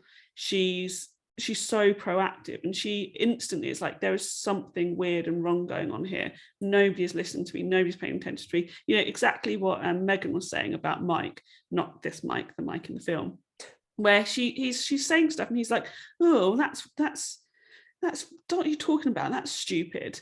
And it doesn't, she then doesn't waver in herself and in the fact that something weird's going on. She's like, well, actually, this is weird. I nearly got blown up by a flying motorcycle, so I think I'm going to see what the fuck's going on. And so she's got a lot of agency, which I really enjoy. I do think the ending is very wishy-washy. The whole spiritual alien, what actually is the Watcher in the Wood stuff is it's nothing really. They've gone sort of like, oh, a little concept, let's put it in there, let's make that the title, and that's about it. But otherwise, I think it's really strong. I think it's definitely more of an adult's horror film that happens to have young people in it than it is a kid's film. Again, I'm with Mike. I loved my favorite scene is when the mirror breaks, and just before it breaks and she puts her hand up and it's the glass. It's really beautifully shot and really well done. And as soon as I saw that shot, I was like, wherever this film goes, I'm in. It's not, you know, it's no something wicked. It's not that, because I love the insanity of that, but I'm in for this film and I'm here for it. The drowning scene's really interesting. You know, and I love that it isn't until she wakes up afterwards and her little sister, whose name I can't, Ellie, is that what her name is? Yeah. Ellie and Jan. That's it. Yeah, it's like, you know, oh, she was trying to save you by pushing you down. I like that there's no hint of that beforehand, because we get the creepy housekeeper, get another classic trope, which I really enjoy. And I think the storytelling is pretty tight. You know, I think there are things in this which we've seen in other films that maybe we don't know, that they don't even know has maybe been influenced by this film. And I think that, you know, because we get the creepy village, which is very hot fuzz. I think there's stuff in this which made me think of Mike Flanagan's Haunting of Hill House. Any opportunity to talk about that, I will do. Mike Flanagan's a genius. Haunting of Hill House is his best work. Maybe it is. Anyway, it's not what we're here to talk about. So I really enjoyed it. I just think it falls apart at the end. And I did hate the dog also. Really annoyed me, it being backwards for Karen. It was just like it. You put, Mike, as Mike said, you've put a lot of thought into the other stuff, and I feel like no thought was put into this, and it's just too on the nose. Too on the nose. They could have done it in a much better way. They could have just chosen a name that is like an actual palindrome. Why just not Hannah? Ava. Yeah, Ava or Hannah. That's all you got to do. And then when you go, oh, that was actually the name of my daughter, then you go, oh, okay, that's an interesting thing. Is the dog maybe the daughter? Is not like, no, let's call it Narek. You know, no, I think the reason behind it is because obviously she puts it into she draws it in the like the glass, condensation, doesn't it? And then you see it on the other side as Karen. That's so I such a don't think a weak- palindrome would. I think that's the necessarily weakest work. part of the movie. I'm just like, you see that and you go, ugh. It was just, you have to genuinely be a simpleton if you can't figure out, if you write Narek and you can't see immediately that says Karen. Like, what? Of course, I mean, saying and it out does loud, say it's slightly Karen, different. like literally just turn around when you're outside. What, nobody looked at this window? Yeah, and then there's also- one guy who finally was like, wait a minute, it was- that no. says it was- Karen. You're like, yeah. oh, for that was the only bit I was It like, was a come woman. on. It was the it was girl the who woman, ran yeah. away. Mary. Yeah. Oh, yeah, she was like, Karen. I do think all the women are basically, if you take all the men out of this film, nothing changes. It's Well, I was Well, going to so say this is the thing that annoys me the most about it in the end as well, that it's Mike that saves Jan, because it should have Yep. been her mum, because we Yes. see that it's this female parenting mother-daughter trauma that's going on, right? And the same thing is happening with Jan and Ellie and their mum. So why the fuck is it Mike? Because he drives a motorcycle. Like why is Mike the one who doesn't believe anybody throughout? And why is he the one who saves Jan? It really annoys me. It would have been so much more powerful. It would have been and the mum did turn up in the other two endings. Yeah. So why not just include in this one as well? It didn't make sense. I was going to say they, as much as I like the dad in this, I think the dad is really likable. He's fun. He's played to perfection. And I like they jettison him from the story because it's not his story. It's this family. It's about women, traumatized over losing their daughters and all that sort of stuff, or possibility of losing their daughters, and that the heroes are the women of the film, like we've said. So I think it was a good thing, even though I like that character, I like that actor. I think it was a good thing to kind of jettison him because it puts them, seemingly puts them more in peril, but it also puts them more in charge of their own story as well. Agreed. Yeah. And also, I will just say with this film, with all of these films, like when you hear a film is buried, when you get Troll 2 or the Holiday Special, Star Wars, or things like that, you go, okay, and you get certain other films on YouTube, and you're like, I know what you can clearly see. This was bad because of this scene or this. With these movies, none of them are really what I expected. I mean, I watched Watching the Woods, and I was like, this was actually a really cool, well-made film. Yeah, we were pleasantly surprised. I don't know why Disney don't just release this as a Halloween special to put it as PG-13. Like I think this and Woman in Black would be two perfect films for sort of older kids or young teenagers. Woman in Black is terrifying. No, but let me finish the sentence, please. No, it would be perfect for kids or young teenagers and stuff who love horror like I used to. Like I watched Predator when I was like 10. I know it's not a horror film, but like I could handle that sort of thing. Where Aliens, Predator, that kind of the subgenre is somewhat horror. It's kind of a slasher film, but yeah, the teenage girls are now rock hard kind of army blokes kind of thing, isn't it? Blokes with cigars. It's like another man can't kill another man, so it's got to be an alien.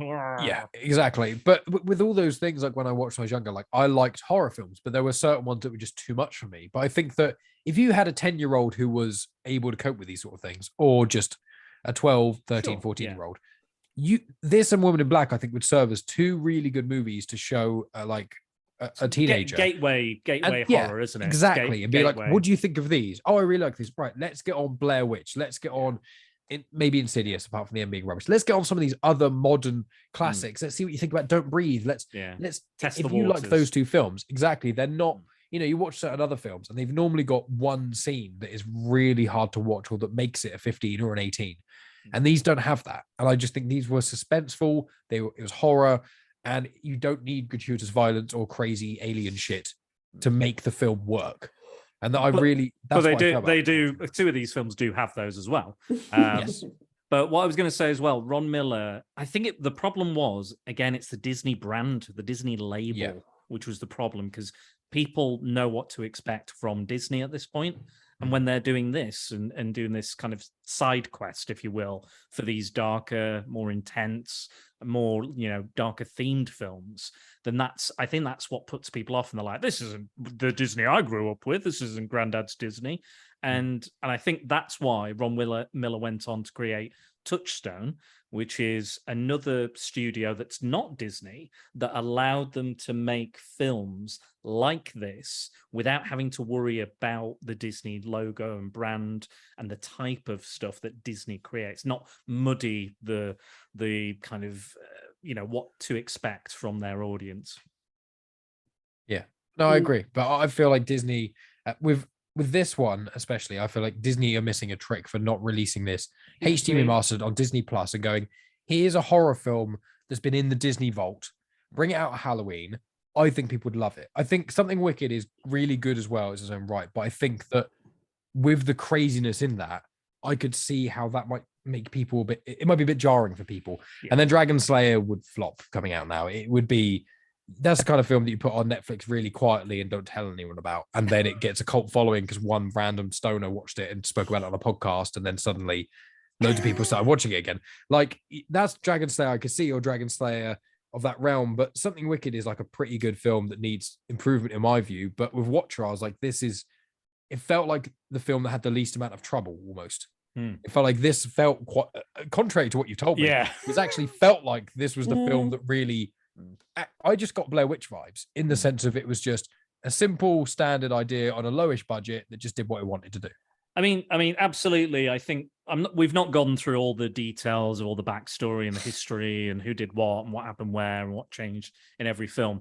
Go and look it up. Go and dig it up. There's YouTube videos. There's tons of articles about it. IMDb is full of trivia. Go check it out. It is quite interesting, but you can understand why these films don't come out as well as they probably were originally envisioned to. Before we finish, because again we're very sleepy, so I'm just gonna very quickly go through some listener comments. So I asked, what are the darkest moments in films made for children that other people find disturbing or I weird? answered this one. So here we go. Question. I answered this one. He did. So John Hammond at John Hammond 73 says the child catcher in Chitty Chitty Bang Bang. Yeah, that's awful. Yep, that's what I imagine pedos to look like. That's basically him and Fagin. I think of Fagin. Yeah, Fagin from Oliver Twist. Yeah, he's a bit handsy, isn't he? He's a bit handsy. I've played Fagin, believe it or not. In or out of like theatre, you just went around alleyways. No. In theatre. And the our gay musical director at the time said, "I love your Fagin, Dan. He gets more and more paedophilic each night." And I was like, is that a compliment? I don't know if that's a compliment. Anyway, John Hammond says also the Rabbit Massacre in Watership Down. Oh yeah. Yep. And The Death of Old Yeller, a Disney film. I see. I haven't seen that. But it's the only thing anyone knows about I the know film. that's the thing. He's going to take him behind the shed and shot with a shotgun. Mm-hmm.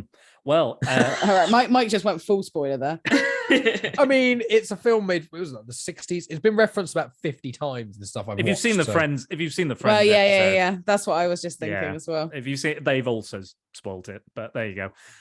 Mike also commented. Oh, Mike, it's me. I think we've heard enough from him anyway, so we'll skip his comment. The darkest stuff I've seen in kids' movies. I mean, Coraline having eyes replaced with buttons is quite a lot.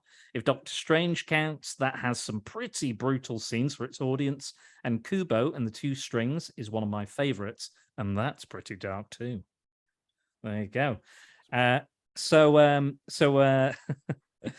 Bashi.Bazook on Instagram says the toys stuck in the incinerator in Toy Story 3 was horrible, really drawn out and menacing. Of course, the parents dying is always a somber moment, from Bambi to Lion King. You opened it up to children's films in general, so I've got to add The Land Before Time as one of the darkest. My wife had to leave the room when we watched it with our son. It was too much. The start of that is horrendous. It is the start, isn't it? I think so, yeah. Yeah. Oh, it's pretty depressing as kids films go. For older children, both Mirror Mask and Bridge to Terabithia. Bridge to Terabithia. Oh my god, I hate that film. I tell you, don't watch Bridge to Terabithia because it's terrible. It's actually a bad film, but it's terrible for about an hour, and then don't say what happens. No, I won't say what happens, but it becomes the most depressing film I've ever seen. Yeah, and it's still bad. But it's just depressing and bad, so don't watch it. It's like what was the other one? Mirror Mask, which is terrifying. It's Neil Gaiman, isn't Neil it? Gaiman, yeah. Oh, and Dave McKean, yeah. It is messed up, uncomfortable. Oh, like not like because it's like not problematic, or like not problematic, but just because it is like all right, sure, you guys need to lie down. So Bashi Bazook, by the way, is Blake Biles. Is it Biles? Blake Biles? Biles, yeah. Biles, yeah. I was going to say Blies. That would have been wrong. Anyway, so that took me by surprise. What I thought would be a trippy fantasy romp turned very dark, dealing with death, grief in very raw ways. Max Byrne at Maxi Byrne on Twitter says the poor horse in Neverending Story. We've not seen I haven't Neverending seen Story. Well, I know bits and pieces about it. That's the I thing. don't know anything. Apparently, there's something I know to do the with a big horse. dragon thing in it, and Right. I've seen bits of it. Like I know I've probably seen it when I was young, but well, we won't spoil either, No. but there's a bit with a horse. So Yeah. well, Called Artax. yeah, Artax. So Atax, Artax. Rhea Carrigan also Oh, commented. who's this? She Uh, sounds amazing. God. oh my god, I like She it. sounds I like great. it. The Shadow Men from Princess and the Frog. I love Princess and the It's Frog. great. I think Yeah, That's a they're banging movie. creepy. Mm. They're Yeah. well creepy. Yeah, Friends on the Other Side. Ooh, yeah, I love that film. I think the music is excellent as well. When my daughter watches it, she goes, "Oh, be brave, mummy. Oh, be brave." Oh, the Chokey in Matilda, I think, is a good shout as well. Yeah. Yeah, that's. I mean, she God, that also. was a subdued response, wasn't it? This But- Rhea Carrigan sounds rubbish. You've got her commenting on. Oh my God, the chokey. Oh my Christ. Yeah, that's better. Thank you. There we Megan. go. There's one more coming, and I. Oh, There is, there okay. is. I'm ready for it. All of Pinocchio. Pinocchio is creepy. It is. The whale It's one just especially. It's Well, just I mean, such a fucking weird film. So it doesn't give actors a good name because they're going, hey, Twiddly Dee, an actor's life for me, kidnapping children, abducting children. Then the naughty boys turn into donkeys. So that's fucked up as well. And that's like a horror film in itself. Yeah. And then he gets swallowed by a whale. The whale stuff freaks me out. It's the most. donkey stuff that it gets me. It's all terrifying. All It of is your all all of your terrifying. kids today, Megan, would have turned into donkeys if they were on that Yeah. island. There would have been like 2 children in that class that would have been fine. They The were rest turned of into them, the the rest of stallions. them would have been The like naughty, donkeys. naughty children. Yeah. Right, almost there. So our friend I Am Jack's Musings at I Am Jack's Musings on Twitter says Watership Down provided straight up horror movie moments at times. The Labyrinth's fireys used to scare me too. Something about the way they move and their disassembling body parts. And Judge Doom's transformation in Who Framed Roger Rabbit is pretty terrifying, both visually, orally, as well. Yes. That's true. So Matthew Blackburn says, well, Scar kills his brother in Lion King.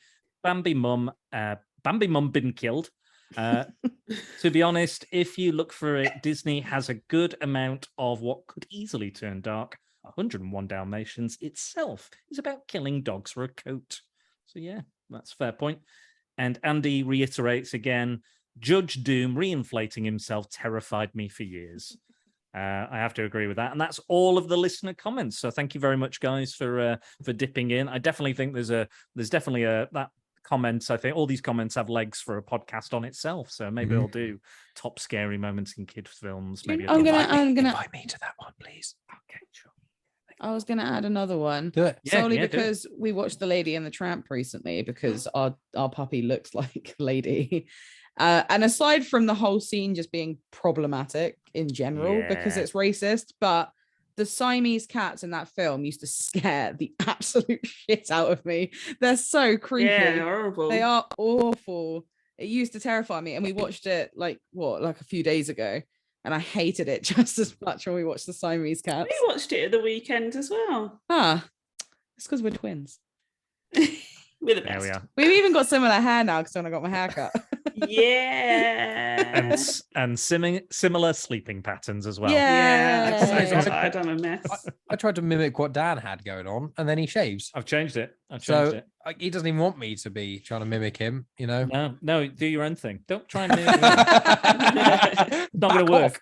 Back off my corner. This is my Mike. own thing. This is my own thing. Mike's gonna get glasses now as well. Ones that are horribly out of date and unfashionable, I'm sure. Is there anything else you guys want to say? How about where people can find you and your lovely, lovely podcasts?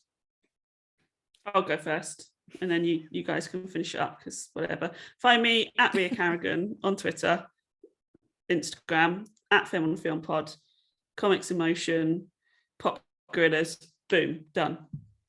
Done. Awesome. Megan? I don't have a podcast that You you do. can find. I've been interrupted enough times today, Michael. Oh, I need to be interrupted in my own home. Oh, Michael! Listeners don't realise that before the conversation, Megan had explanation. A She had a bit of prelude. bad I had a day. bad day at work. Naughty kids, But- naughty kids. Yeah. But I don't have a podcast. However, you can find me on Genuine Chit Chat sometimes. Sometimes you can find me on the Comics in Motion feed. Sometimes you can just find me on other things. Like I was on Tonya's podcast recently. Well, that's We not were out yet. on, it's not out yet, but I was on Femme on Film. I don't know if that is that out yet. It is Yeah, out. that is. That is out. Yeah. And you can find me on Mike's Patreon, which is Genuine Chit Chat. And you can also find me on Instagram, which too, I don't very post that English, can't speak. I wondered what that was then. I was like, is she just saying words out of order? Her battery's run out. Yeah, it's gone. It's gone. We're done. We're done. That's what you get from Megan. I have Instagram, but I don't really post that much anymore. But if you want to, it's Grits Gets Fit. Amazing. That's correct. Yeah, so if you want to listen to Megan, she's behind a paywall, patreon.com/genuine chits chat. For as little as £1 a month, you get access Whoa. to hours and hours of audio What a content deal. with myself and with Megan talking about stuff. It's normally Megan now. putting me in my place in a lot of Sign things. up. Yep. Oh my God. But you can find me primarily on social media at Genuine Chits Chat and my show Genuine Chit Chat. If you've been listening to the other Disney discussions, you know you've listened to them. You know I talk to a wide variety of guests and that sort of thing, and I've had Spider Dan and Rhea and a bunch of other people on the show as well But as. I don't get that Some many more stuff. followers, guys. I've only ever, I think it's like one follower that I've gained from saying my Instagram handle. No, you've on gained here. a few. You got Brett. You've Brett, I did, yeah. yeah, you have got a few other And aside from all the lovely people that I've met. comics in motion. Yeah. But you do also prefacing I don't post much, so it's not really much of an advert. Yeah. Just follow me and not have any content. No, thanks. Yeah, I but just- sometimes it's a nice little treat when you get Yeah, I like this. I like seeing the dog. I like seeing the dog. one. Yeah. well, if you want to see the dog more, follow me on Instagram because I seem to post more pictures of our dog on my story and that sort of thing. But let's be honest, Megan is the best of all of us. So, Yeah, so you true. definitely should be following Megan. Yeah, that is Definitely. Ah, thanks. Yeah, I just also myself and Megan, we were on Film on Film, where we spoke about. We referenced it earlier. Marie Antoinette, Sophia Coppola's Marie Antoinette. And, we also. and you were on Back to the Filmography with Jack. I was about to say that. Oh, yeah, Well, that's back to- another one and that I I was also- on that too. Not Yay! your one, on a different one. Yeah, I got confused. me for too. a second.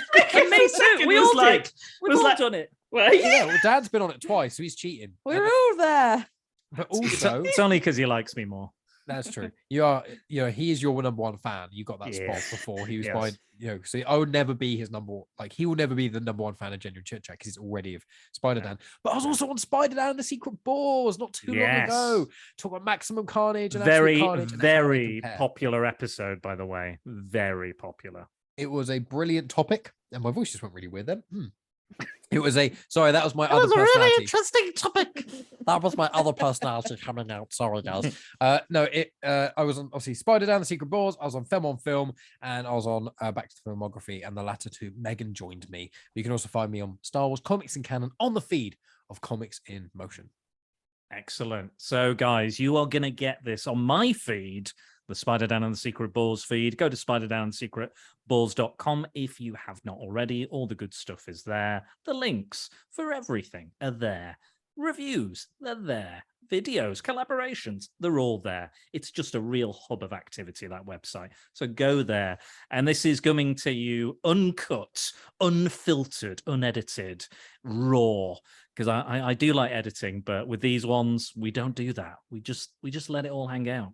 Just like Galen did in Dragonslayer. Yay. We let our Dragon Slayers hang out. We have a Release the dog. release the dongs, yes. And on that note, we're going to end our dongish. Oh, sorry, Mike. Sorry. I was add two things actually. Sorry, it Oh, was going to okay. be the Are they preview for balls? the next one. Are they... No, that would be good. Are you The bringing- right testicle? Are you going to bring up Star Wars again? No, I'm sorry. I've Star Wars you out. No, it was two things. One of which was Dan not promoting himself. He is co-hosting She-Hulk on the Comics in Motion feed Shit, right now. I am doing that. And he also promised he'd be on some of my Andor episodes as well. Yeah, which I'm would be- still free. I'm still free. Yeah. And me and Jack are going to be swapping the hosting for that. Oh, So that's okay. one thing.